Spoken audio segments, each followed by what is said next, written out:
Yeah. Still plus you cut them off. Change your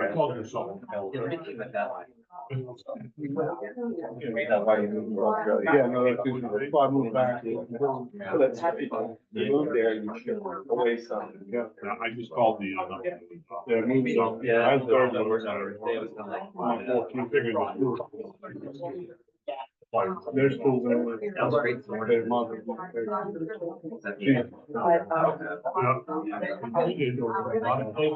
Lives in the family home.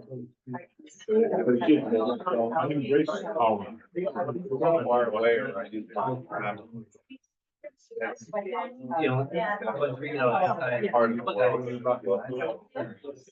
I love Australia.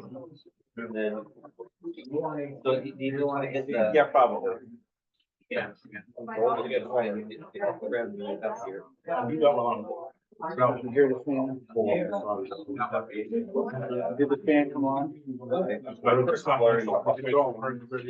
Yep.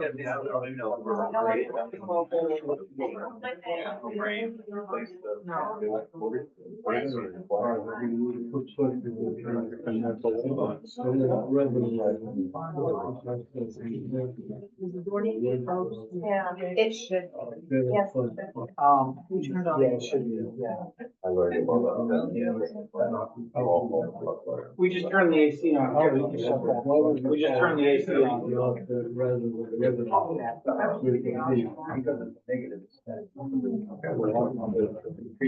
Okay, I'd like to call the meeting, please. Pledge of allegiance. I pledge allegiance to the flag of the United States of America. To the republic which stands one nation under God, indivisible, with liberty and justice for all.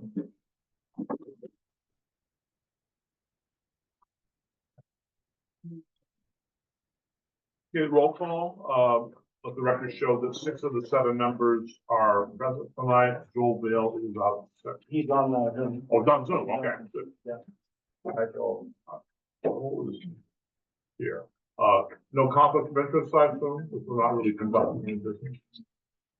Right, tonight's meeting is for one purpose and one purpose only, and that is public hearing to hear any remarks from citizens regarding the referendum items we're going to vote on at the town referendum on June 11th.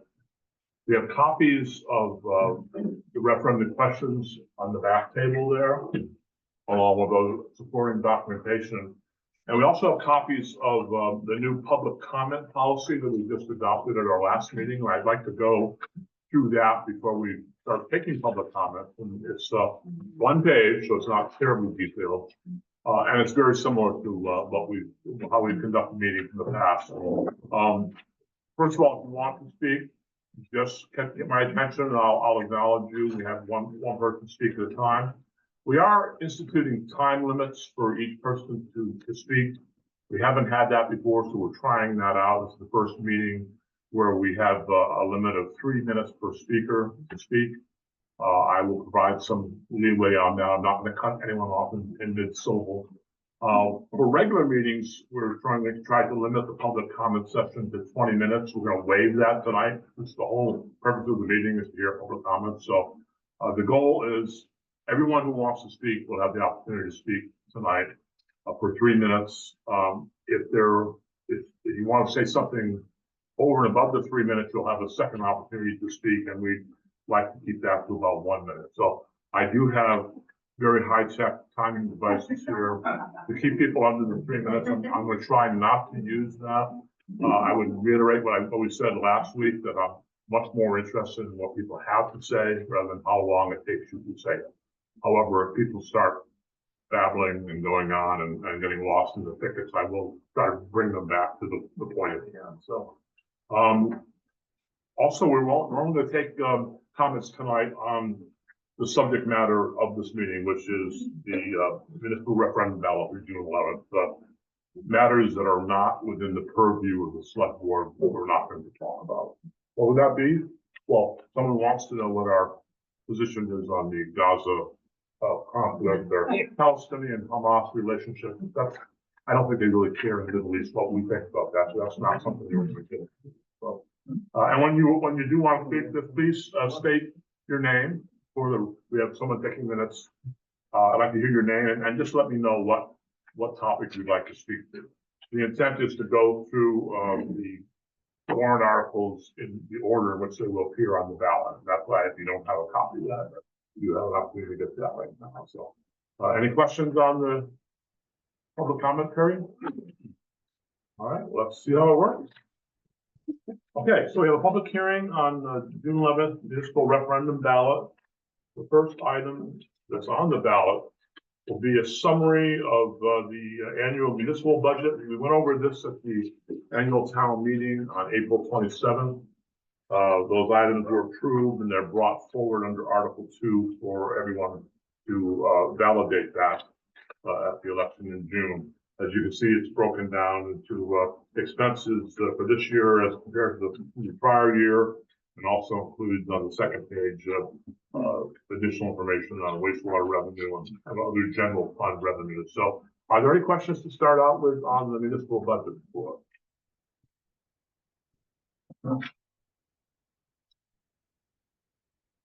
None? Okay. All right. We'll move on to Article 3, which is the second one to be looked at. I'm sure there really won't be much discussion about this. It's kind of a non-controversial topic. This is about the Mayo Mill Dam status. So what we have here is the article that will be voted on by citizens on June 11th, and also will include the explanatory note with that. So comments on that article.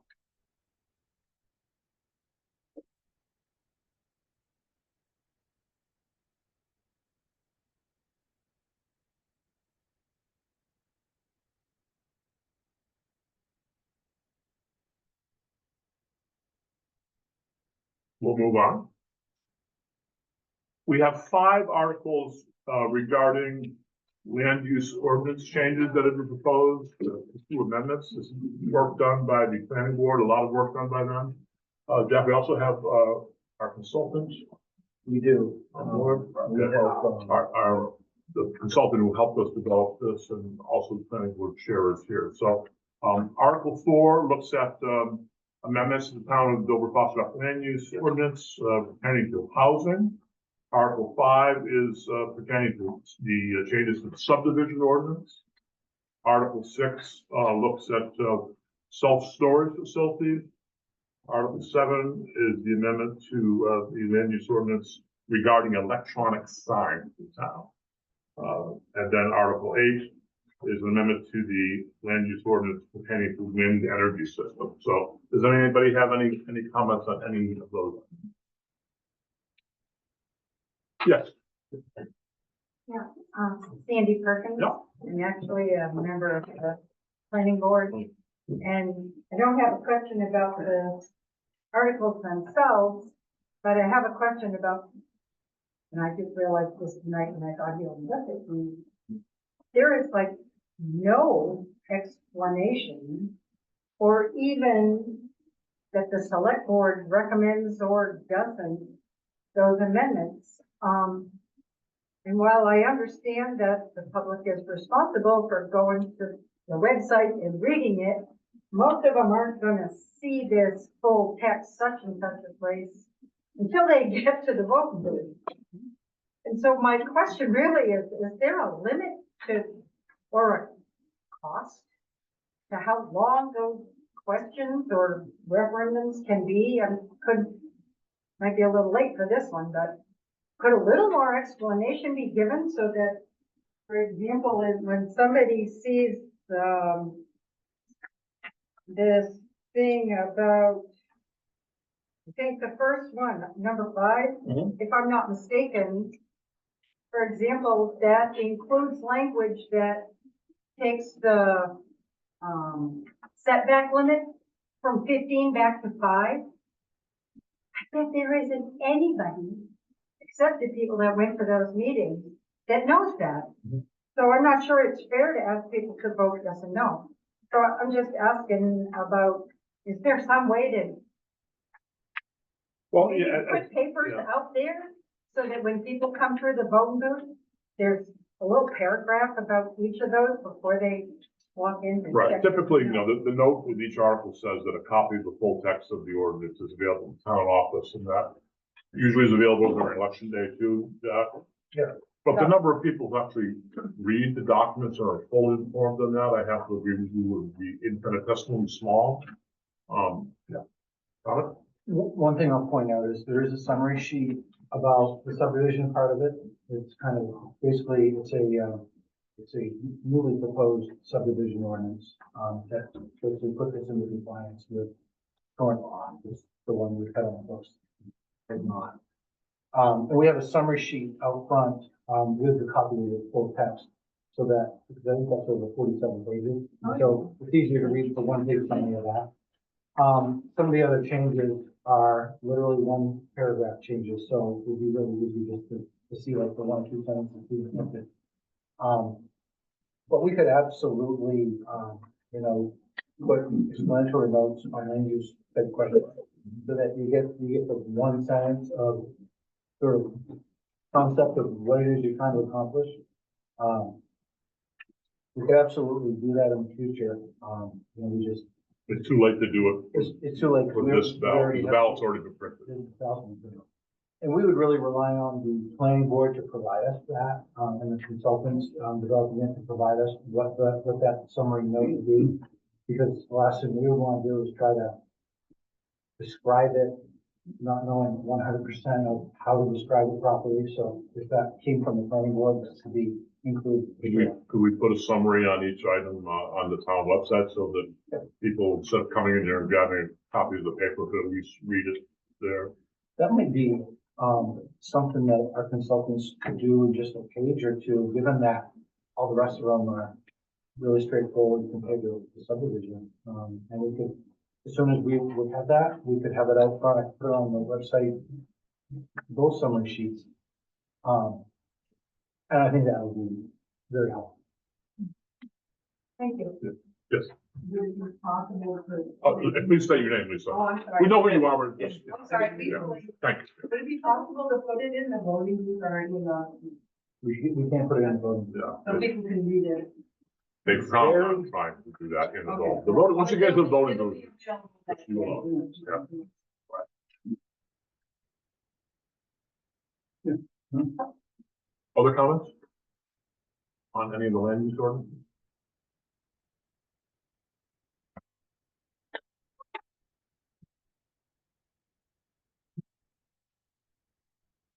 All right, I don't want to belabor this. Can I say something? Yes, Before we- yeah.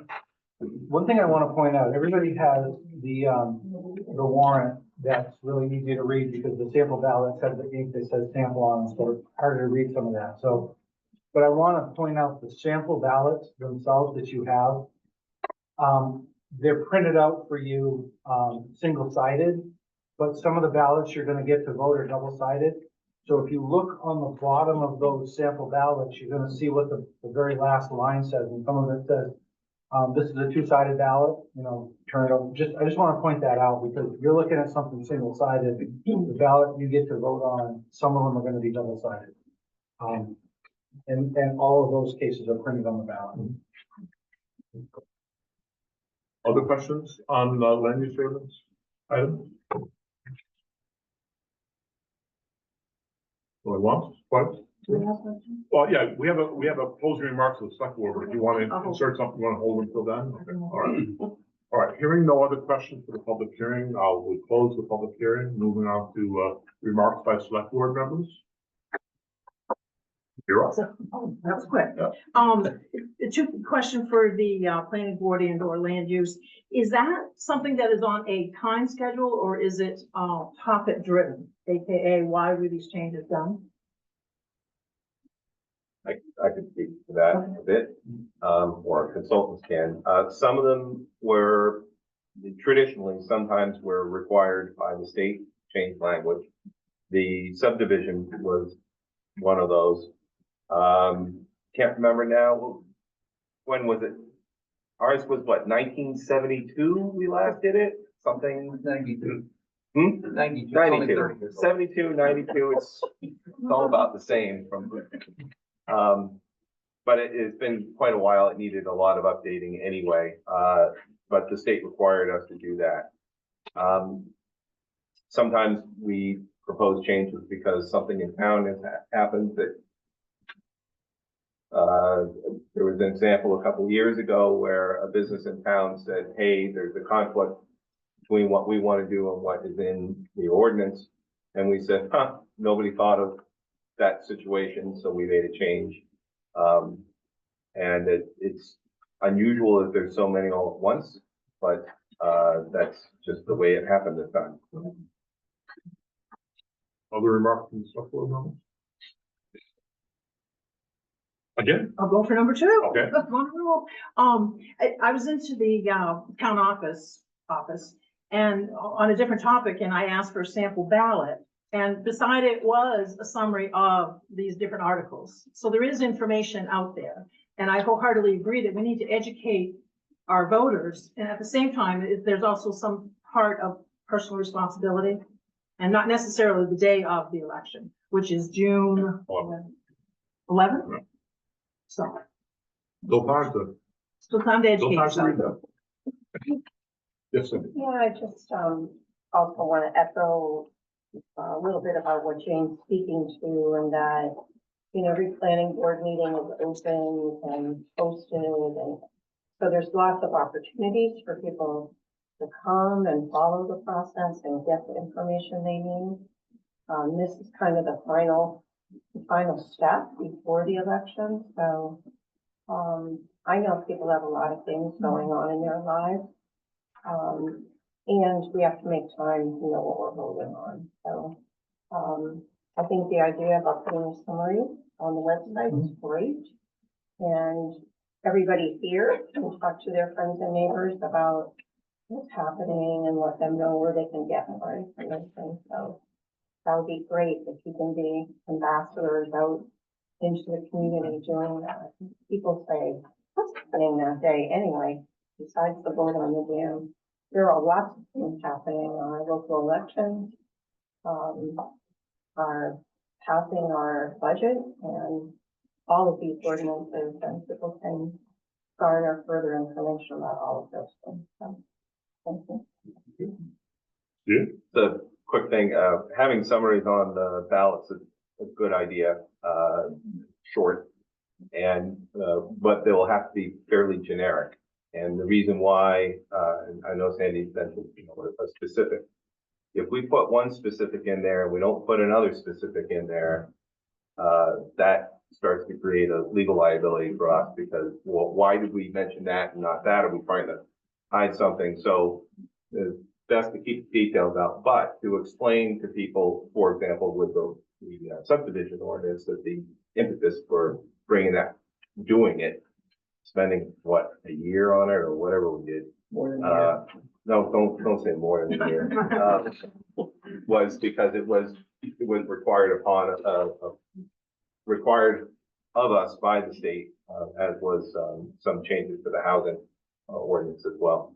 And I think that it's good for people to know that we weren't just changing something willy-nilly.